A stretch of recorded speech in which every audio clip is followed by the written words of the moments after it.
நன்றி நன்றி. ஆரம்பத்திலிருந்து அடி வாங்கிட்டு தான் இருக்கேன். இருந்தாலும் இப்போ ஒரு இக்கட்டான சூழ்நிலை. பேசும்போது இவர்களை பார்த்ததை விட அதிகமாக உங்களை கவனித்தேன். இரண்டு பக்கமும் சொல்லுகிறவர்களுடைய சரியான கருத்துக்கு தலையசைத்தீர்கள், கைதட்டினீர்கள், புன்னகை புரிந்தீர்கள், ஆமாம் என்று ஆமோதித்தீர்கள், அடடே என்று ஆச்சரியப்பட்டீர்கள், வரவேற்றீர்கள், வாழ்த்தினீர்கள். எங்களுக்கு மிகுந்த மகிழ்ச்சி. ஏன்னு கேட்டால், மைக் இல்லாத ஊரில், மேடை இல்லாத ஊரில், கரண்ட் இல்லாத ஊரில் பட்டிமன்றம் நடத்திடலாம். கேட்கறதுக்கு ஆள் இல்லாத இடத்துல நடத்த முடியாது. இந்த பட்டிமன்றம் சிறப்பாக இருந்ததுன்னு யாராவது சொன்னால் அதுக்கு காரணம் முழுக்க முழுக்க இங்கே அமர்ந்து கேட்ட நீங்கள் அத்தனை பேரும் தான். இப்போ இதில் என்ன அப்படின்னா, ரெண்டு பக்கமும் நல்லா நிறைய கருத்துக்களை சொல்லியிருக்காங்க.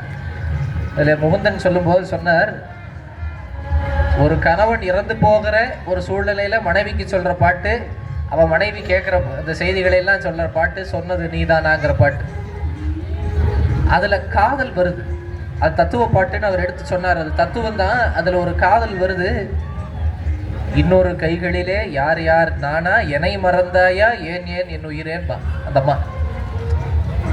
இது கணவன் இறக்க போகிறான்னு தெரிஞ்ச மனைவி இன்னொரு திருமணம் பண்ணிக்கோன்னு கணவன் சொன்னதுக்கு அப்புறம் பாடுற பாட்டு. இறந்து போன மனைவி வந்து பாடுவா கணவனை இன்னொரு திருமணம் பண்ணிக்க சொல்லி. என் உடலை மதித்திருந்தால் அப்படியே விட்டு விடு, என் உயிரை மதித்திருந்தால் வந்தவளை வாழ விடுன்னு எழுதுவான். மன்னவனே அழலாமா கண்ணீரை விடலாமான்னு ஒரு பாட்டு. மனைவியினுடைய காதல் கணவன் இறந்து போனால் எப்படி இருக்கிறது, தான் இறந்து போய் கணவன் வாழ வேண்டும் என்கிற போது எப்படி இருக்கிறதுன்னு ரெண்டு நிலையிலையும் இருந்த அந்த காதலை அழகாக சொன்னவர் கண்ணதாசன். ஆலமரத்தின் விழுதனை போலே அனைத்திருக்கும் உறவு தந்தாயே, வாழைக்கன்று அன்னையின் நிழலில் வாழ்வது போலே வாழ வைத்தாயே, உடல்கள் இரண்டு உயிர்கள் இரண்டு, உள்ளம் ஒன்றே என் உயிரே, பொன்னை விரும்பும் பூமியிலே என்னை விரும்பும் ஒரு உயிரேன்னு காதலை கண்ணதாசன் சொன்னது போல வேற யாராலும் சொல்ல முடியாது. அதே நேரம் தத்துவத்துக்கு பார்த்தா எவ்வளவு பயங்கரமான தத்துவங்கள்.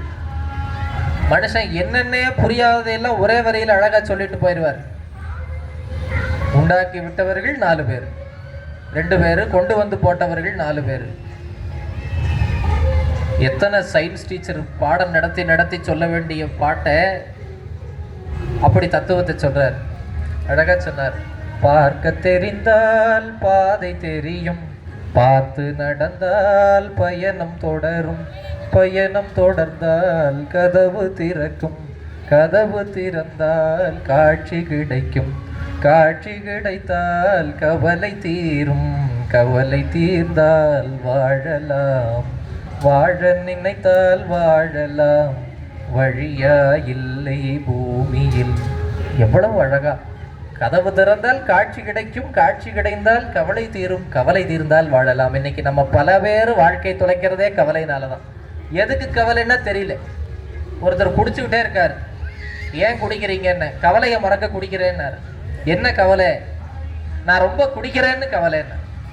நிலைமை அப்படி போயிட்டு இருக்கு. கவலை தீர்ந்தால் வாழலாம், கண்ணை திறந்த கவலை தீரும்ன்ற தத்துவத்தை அழகா சொன்னார். இப்படி ரெண்டு பக்கமும் எடை போட்டு பார்க்கும் பொழுது காதலும் மேல இருக்கு.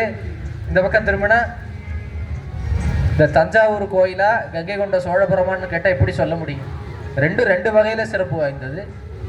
அதுல எது சிறந்ததுன்னு எப்படி சொல்ல முடியும்? அப்படித்தான் ஒரு இக்கட்டான சூழல். ஆனா கண்ணதாசனுக்கு ஒரு திறமை இருக்கிறது. அவங்க சொன்னாங்க இல்லையா, பட்டினத்தார் சொன்னதை எளிமையா சொன்னார், பாரதி சொன்னதை எளிமையா சொன்னார், பகவத்கீதையை எளிமையா சொன்னார். இந்த எளிமையிலேயே எல்லாத்தையும் சொல்லிட்டான் மனுஷன். வேற எங்கேயும் போய் படிக்க வேண்டாம், எங்கேயும் போய் கேட்க வேண்டாம், அத்தனையும் சொல்லியாச்சு. அழகா அதுதான் வரவு எட்டனா செலவு பத்தனா படத்துல சொன்னா, அந்த கண்ணதாசன் பாட்டுல நல்ல செய்தி அது தேவை இப்ப நாட்டுல. அப்போ கண்ணதாசன் பாட்டில் இருக்கிற செய்தி இப்ப தேவையாக இருக்கிறது என்பதை காரணமாக வைத்துத்தான் இந்த பட்டிமன்றம் ஏற்பாடு செய்யப்பட்டிருக்கிறதே ஒழிய, கண்ணதாசன் பாட்டில் காதல் பாட்டு பெருசா தத்துவ பாட்டு பெருசாங்கிற கருத்துகளின் மூலமாக உங்களுக்கு 2 நிலைகளிலேயும் இருக்கிற பாடல்களை நினைவுபடுத்துவதற்காக. ஏன்னா சொல்லிக் கொடுக்க வேண்டிய தேவையில்லை. இங்க இருக்கிற பல பேரும் அந்த பாடல்களில் எல்லாம் தங்கள் மனதை பறிகொடுத்தவர்கள். உங்களுக்கு நினைவுபடுத்துவதற்காகத்தான் இந்த சிந்தனை அரங்கமே ஒழிய வாய் சண்டைக்காகவோ வம்பு சண்டைக்காகவோ அல்ல என்பதை முதலிலே சொல்லிக்கொள்ள வேண்டும். அழகாக சொன்ன செய்திகளை எல்லாம் அப்படியே தூக்கி எடை போட்டு பார்த்தால் இத்தனை நேரம் அங்கு இங்கு ஆடிக்கொண்டிருந்த முள் ஒரே இடத்துல நிற்கிறது. ஏன் தெரியுமா? கண்ணதாசன் காதல் பாடல்களிலே தத்துவத்தை சொல்லிக் கொடுத்தார். அந்த தத்துவங்கள் தான் காதலர்கள் கண்ணியமாக நடந்து கொள்வதற்கு வழிகாட்டியது. அப்படி பார்க்கும் பொழுது காதல் பாடல்கள் மேலாக இருக்கின்றன. அவருடைய புகழுக்கு காரணம் என்று சொல்லிவிடலாம். அதே நேரம் வாழ்க்கையிலே எல்லாம் போன பிறகும் உன்னால் ஏதோ ஒன்று செய்ய முடியும், எழுந்து வா என்கிற நம்பிக்கை தருகிற தத்துவ பாடல்களை காதலிக்க செய்ததும் கண்ணதாசன் தான். அப்படி பார்க்கும் பொழுது தத்துவ பாடல்கள் மேலே நிற்கிறது. இதிலே எது மேலே என்பது நமக்கு தேவையில்லை அன்பர்களே. கண்ணதாசன் சொல்லிக் கொடுத்த பாடல்களின் கருத்துக்களை சரியாக புரிந்து கொண்டு அதன்படி சரியாக நடந்து கொண்டால் நம்முடைய வாழ்க்கை ஒரு நல்ல நிலையை நோக்கி மேலே செல்லும் என்பதால் கண்ணதாசன் பாடலுக்கு காதலா தத்துவமா என்பதெல்லாம் தாண்டி அது கண்ணதாசன் பாடல் என்பதாலேயே அது காலத்தை வென்று நிற்கிறது.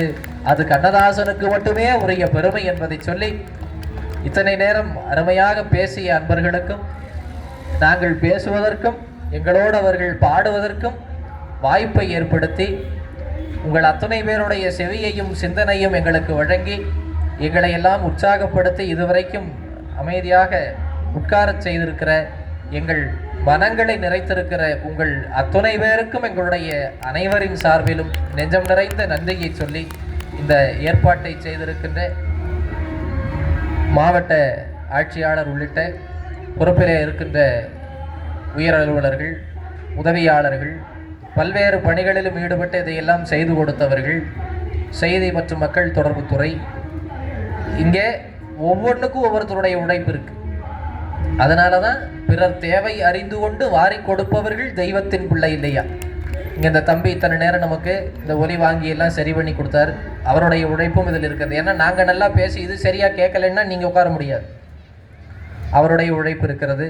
காவல்துறை சார்ந்த அன்பர் பெருமக்கள் அவருடைய பணிகள்லாம் இருந்தாலும் கூட நம்ம அதை பக்குவமாக அதை அவர்கள் செய்து கொண்டிருப்பதால் தான் நம் பயமில்லாமல் இங்கே அமர்ந்து கொண்டிருக்க முடிகிறது. அவர்களுக்கு இந்த நாற்காலிகளை எல்லாம் கொண்டு வந்து சேர்த்த நம்முடைய சகோதரர் அவர்களுக்கு இப்படி இந்த இனிய நிகழ்விலே தங்கள் எண்ணத்தாலும் சொல்லாலும் செயலாலும் எங்களுக்கு முழு ஒத்துழைப்பு தந்த அனைவருக்கும் இந்த நேரத்திலே நன்றியை சொல்லி, கண்ணதாசனுடைய பாடல்களை கேளுங்கள். நீங்கள் எந்த பாட புத்தகத்தையும் படிக்கவே வேண்டாம். அத்தனை பாடத்தையும் அதுவே நடத்தும். நிற்க அதற்கு தக என்கிறபடி அந்த பாடல்களின் கருத்துக்களை அவர் பாடியிருப்பார். ஜப்பான் ரிட்டன் ஜெயந்தி உன் மேனி வண்ணம் செவந்தி வாசமலர் கூட்டம் உண்டு. அப்படி நிற்க அதற்கு தகன்னு அது பின்னால் போக வேண்டாம். கருத்து என்ன, அவர் நமக்கு சொல்லுகிற செய்தி என்ன, மிட்டாய் கவர் மாதிரி இந்த சொற்கள் எல்லாம் உள்ளே இருக்கிற இனிப்பு மிட்டாய் மாதிரியான நல்ல கருத்துக்களை, நாடு முன்னேறக்கூடிய கருத்துக்களை, நம் வாழ்க்கையை நலமாக்குகிற கருத்துக்களை கண்ணதாசன் பாட்டிலே வைத்திருக்கிறார். அந்த பாட்டில் நம்முடைய மனத்தை கொடுத்து நம்முடைய வாழ்க்கையை உயரத்துக்கு கொண்டு செல்ல வேண்டும் என்று சொன்னால் எத்தனையோ பாடல்கள் இருந்தாலும் அத்தனைக்கும் இன்றைக்கும் ஈடு கொடுக்க முடியாத ஒரு புகழை உடையதாக இருக்கின்ற கண்ணதாசன் பாடல்கள் இந்த நூற்றாண்டில் மட்டுமல்ல இனி எத்தனை நூற்றாண்டுகள் தொடர்ந்தாலும் அவை தன்னுடைய புகழிலிருந்து சற்றும் குறையாமல் வாழும். அது கண்ணதாசன் பாடல் என்பதால் மட்டுமே என்று சொல்லி அனைவருக்கும் மீண்டும் ஒரு முறை நன்றி பாராட்டி இந்த பட்டிமன்றத்தை நிறைவு செய்கின்றேன். வாழ்க வையகம், வாழ்க வளமுடன். வணக்கம்.